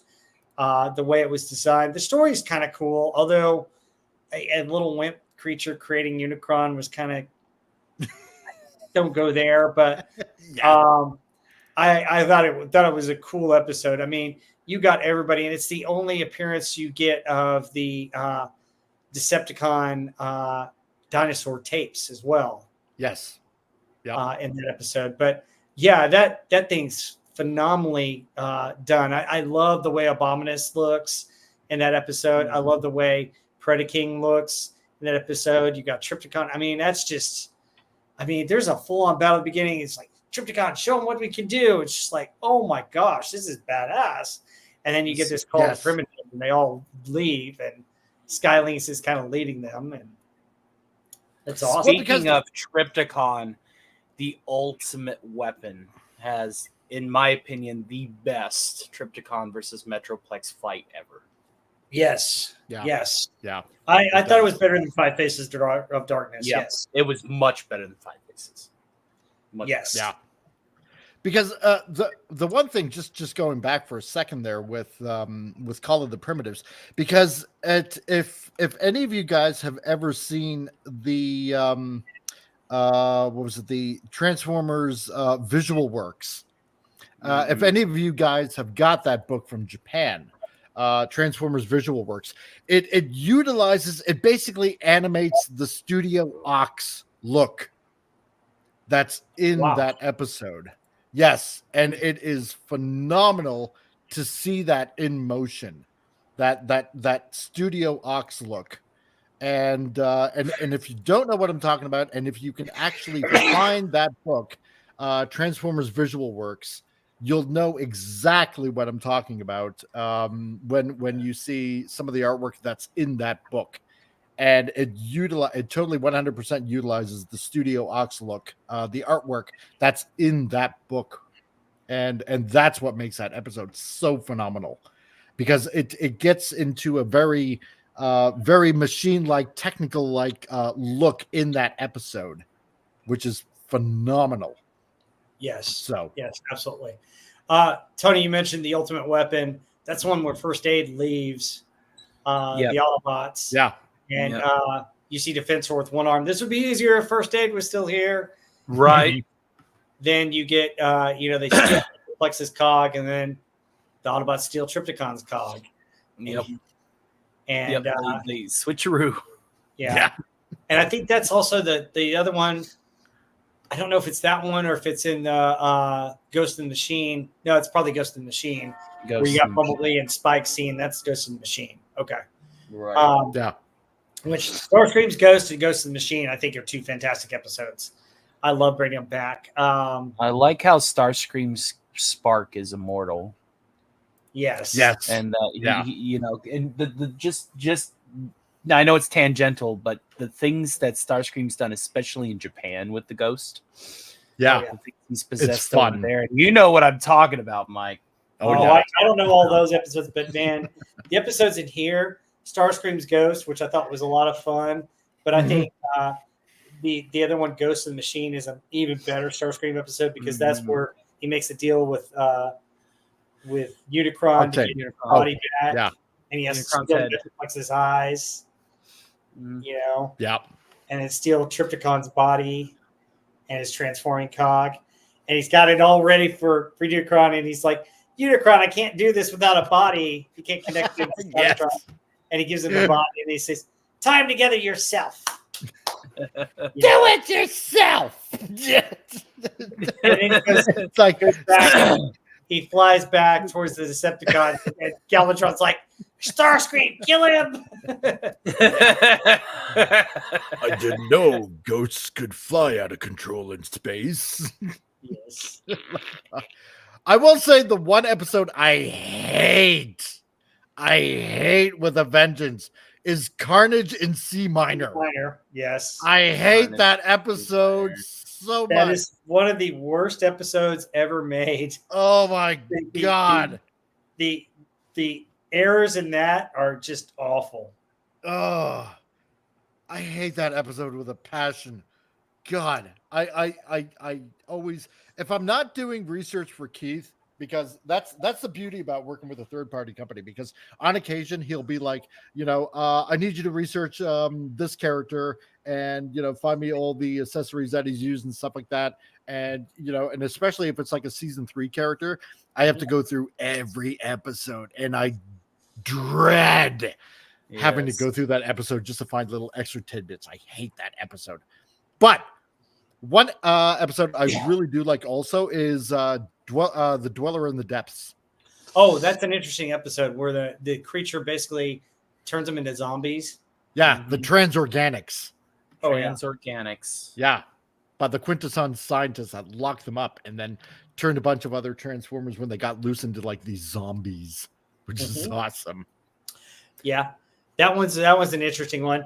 The other one that's interesting, the Quintessence Journal is the one I referenced earlier, and that's where the aerial bots actually go back further into Cybertron history to where Transformers rebel against them, and Abe Ree's the leader of the robots, which at that time you didn't have any factions, and it's Alpha Trion,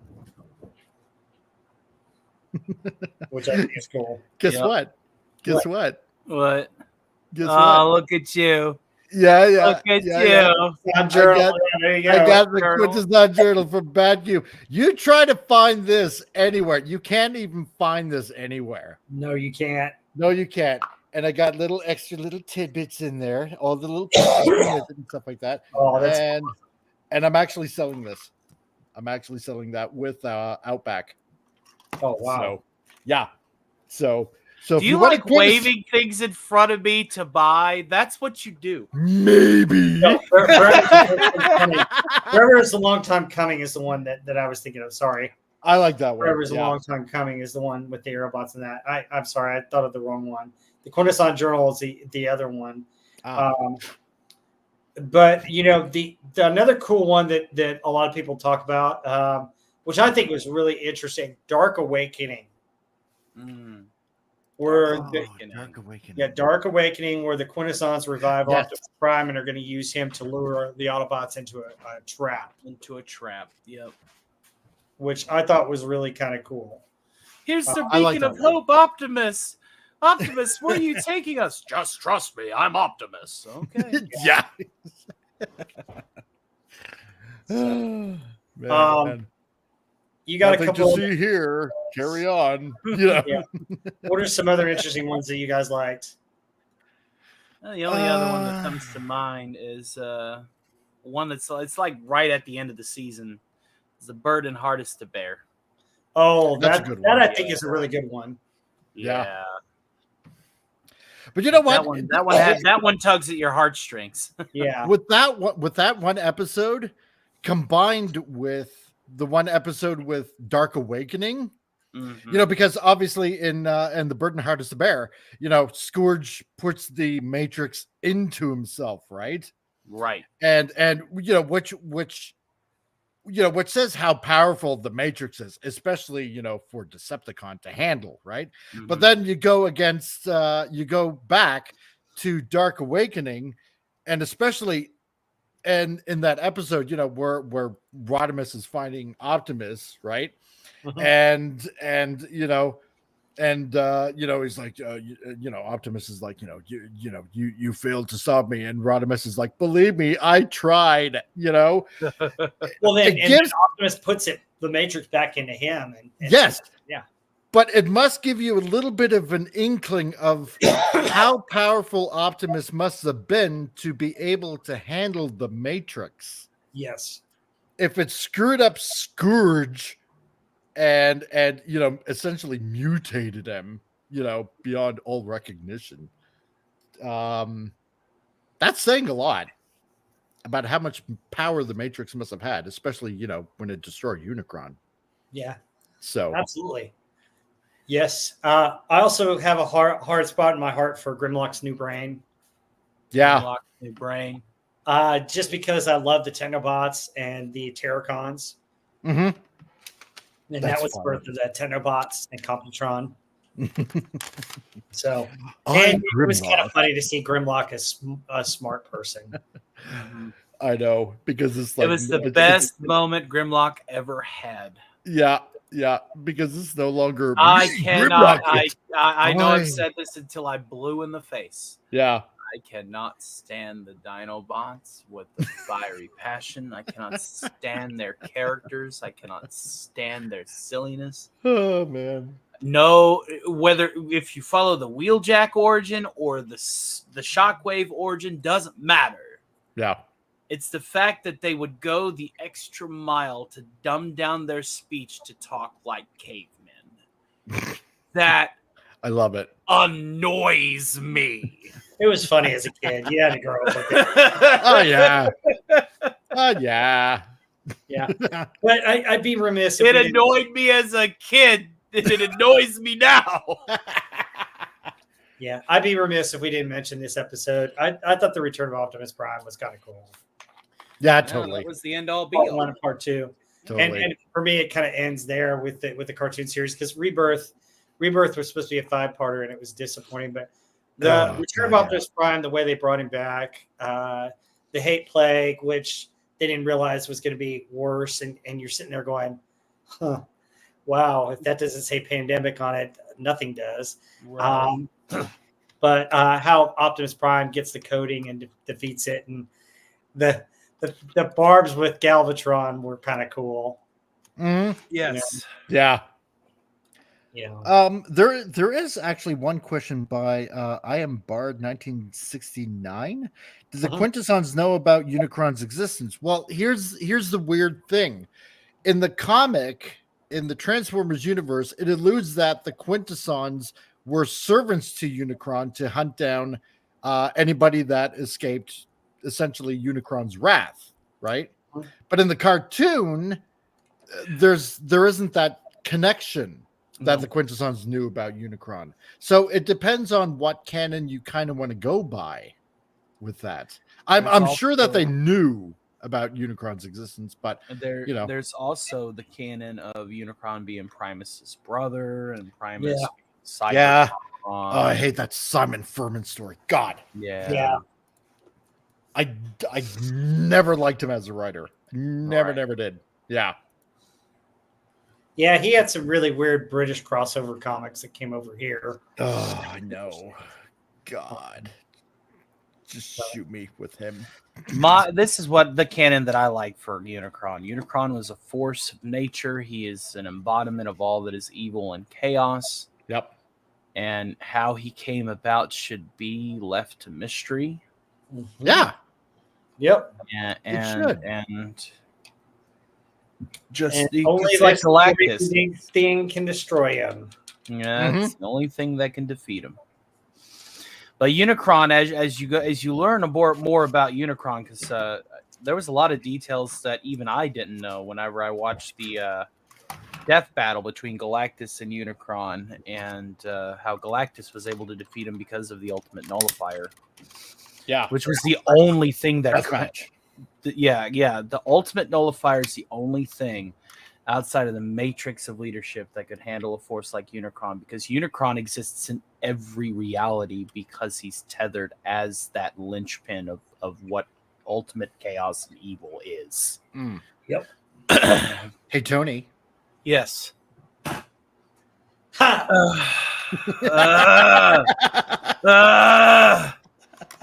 You know what? I'm dumping the coolant. You hear me? We're dumping the coolant. That's it. You want to see me go nuclear? Grimlock love you, Tony. Grimlock no need talk like regular talky talk. All right, You know guys, what? we're heading to the end of our show here. Thank you Ugh. so much for being a part of it. Thank you for all you guys do with Transformers and your love for Transformers. Thank you to the audience. Go ahead and plug away, Tony. Tell us what's coming up on your show or other shows you might be on. Let's see here. Well, I do know that I'm going to be on two shows tonight. I won't be there, but Alf will be on the Cotton Council with Snow Dub over there as a special guest of honor.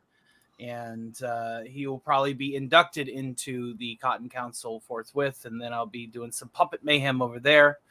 And then Tamari, right here on this channel, I'll be part of the 1987 Top 40 Hit Chart Review with none other than Rob Wright here. It's like, I know this guy is something. And Heather L. and Agent Pepsi 1 because she's got her book fixed. She's got her Chromebook fixed. Nice. So, and who knows? People show up all the time on that show. You never know who you'll expect. Occasionally, you'll catch me over there on CRCs. It's actually been a hot minute. I need to hop in on a Titillating Tuesday or Frantic Friday real soon. Yeah. Absolutely. And Comic Review. Go ahead. oh, about my show. Oh, yeah, I run a little show. I have a little corner of the internet. It's an after party show after an even bigger party, and then I have a Fallout show that I discuss Fallout with Beard of Liberty and Richard Spake. And then occasionally I'll have a Stark Party Monday where it's like a midnight to midnight like Gil used to do. Rest in peace, Gil. Where we would I get on a big panel and we just party. We just talk about whatever. Sometimes it breaks out into karaoke. It's a lot of fun. And literally revolving door. Like I got people coming in, then going, hey, I got to go to bed. And then I got people on the other side of the planet coming in, and then, hey, I got to go to bed or go to work. And it's a real fun show. And other than that, man, just, living the dream to live. I need to get a couple of reviews out. I've kind of like got lazy with the Alien Romulus review that I need to finish. Beetlejuice review that I got to finish. It's all over the place, man. I've been real busy here lately. But yeah. Me too. All right. Comic Relief Crusader, what have you got coming up and what have you got for sale? What do we got for sale? I got stuff there, Jet. I got lots of stuff going on. Well, right now, actually, because I'm figuring out my work schedule. Let's see. I still have a pretty competent band that hopefully will be taking over for me once I got my schedule figured out with Titillating Tuesdays, which obviously is on 2 days, as the name implies, and Frantic Fridays, where we like to end the week off with a bang and a whimper and a laughter all at the same time. And it's not always about, bad news that's going on. We try to throw in a lot of good news that's going on out there because, you know what? You can't spend all your time being miserable of all the stuff that's going on in media. There's actually some good stuff going on too. Yeah, wow. Let's see. What do I got for sale? See, now you mentioned that. Let me see. This is a discussion. Yeah, Let's play I know. another round of Get Tony's Money. Let's go. Okay, let's do it. Yeah, let's do it. 1 second here. Let's see. Share the screen. Okay, well, I got. I'm in the this market for going on. Combaticons, specifically the Combiner Wars set for Verticus. Okay. Yeah, well, I got these going on for sale. You want So that? I got some of the ones from Bad Cube. So you got Outback, you got Pipes, and God, I'm trying to remember the one guy's name. That's in the red and white. Can't remember right now. But I got Masterpiece RC. I got Fans Toys Springer. I got a Junkion right there. I got X Transbots Cup. That's version 2, not the first version. And I Yeah. also got X-Transbot Scourge, which I've included some extras in that, like extra wings, extra light up features and stuff like that. RC, the Masterpiece RC, there was a third party person that made more aesthetically pleasing boobage, I suppose you could say. I was about to say framework. Yes, frame chassis. So that's going to be included with that. And let's see. And That's going to be that, included with Oh, that. the Japanese version of the Rodimus Prime. Oh wow. Yeah, this is the absolute 100% complete version of MP09 Rodimus Prime, which comes with the bag. This is the exclusive Asia release. The bag comes with the display case that you see there on the right. Plus, on top of that, the sound stage, which absolutely works. You got the collector's coin that comes with it, obviously the figure, and includes the little Target Master that came with Hot Rod, really, or actually the US release of Rodimus there, all in a complete package. Plus, on top of that, includes some other stuff like extra knees, extra ankles, extra elbows, because some of the joints were known to be a little bit janky, and this is the very first version of this Rodimus, but it stood up to the test of time fairly way well. better than Takara. Way better. Oh, than yeah. the other one. Yeah. I got the So what's the tag on that Rodimus? You got my attention with Rodimus there. We're talking $800. Yeah, that's gonna take a minute. Yeah. Tony, the Combiner War Bruticus, two things about it. So I've got it. Make Uh-huh. sure you get the Asian version, because the Asian version has actual blast off and not a random jet instead of him. And then also you want to try and find if anybody got the additional. So the Combiner Wars hands and feet suck. They do. We do. But they're a third party that came out with feet and hands and some other stuff that enhance it. Mhm. And I've got those. I've got it put away, but I brought out this bad boy that you might want to just save up for the Zeta. Yeah. Bruticus. Zeta There he Bruticus. is. I've got the Zeta Bruticus with the different colored feet. But The Zeta Bruticus. And I know he's got to be like up there in price too. Yeah, but he's How pretty much is solid. how much is Zeta? About Zeta Bruticus? Yeah. I don't know, maybe I know the Zeta Superion's around 500. that's not too Yeah, bad. about there. I could have that as easily as next month if I penny pinch a little. But I gotta let you go because I actually have a customer that's at the door. So Oh, you do? Okay. Rob, yeah. All So right. Rob, thank you very much for having me on. I really appreciate Yeah. it, man. It was fun. Thanks for being here, Comic Relief Crusader. Not a out his- problem. Yep. Do it. See ya. See ya. But anyway, yeah. Thanks for being on, Tony. Yeah, that's Hey, my no problem. Bruticus. My recommendation is go with the Zeta, the Masterpiece, if you can. Mm-hmm. I collected the Combiner Wars up until a certain point, and then I was like, why am I spending this kind of money when I can get Masterpiece with better quality? Yeah. Better off just get the Masterpiece. Yeah. I kind of like the paint jobs. Is the reason why I'm attracted to it. The paint Yeah. jobs of the individual pieces. Like Yeah. I don't think I would ever form him into Bruticus, but rather just keep him as the Combaticons. You know. The individual pieces on the Zeta aren't that great. They're okay. Yeah. The individual pieces of some other third parties are better, but I really haven't found good Combaticons to buy yet. So that's why I haven't gotten the individual pieces. Kind of waiting for. So Fans Toys is my go-to, and they're kind of my favorite. But anyway, let me get to the end of the stream, and we can talk offline more about it. But All right. tomorrow coming up is the top 40 of 1987 tomorrow. And that'll be at 6:30 p.m. Or maybe a little bit later, depending on how late the Cowboy game goes and if they're still in it. And then I'm going to try and get out my top 10 of season 2 and top 10 of season 3 for Transformers. And then we'll see what other 1980s, 70s, or 90s movie I might review. I'm open to suggestions if you guys have any. And then, of course, I'm on Pop Culture Breakdown on Doomcock's channel on Wednesday night. So we'll see you then and there. All right. Well, Tony, thank you so much for being on. Thank you, audience. Love you guys. Thank you so much for your support. Thank you for your love of Transformers. If you get a chance, please like the stream and please share it. It's about 2 hours, maybe a good stream to bring you down memory lane. So thank you guys as always, and we'll see you on the next one. 10-4.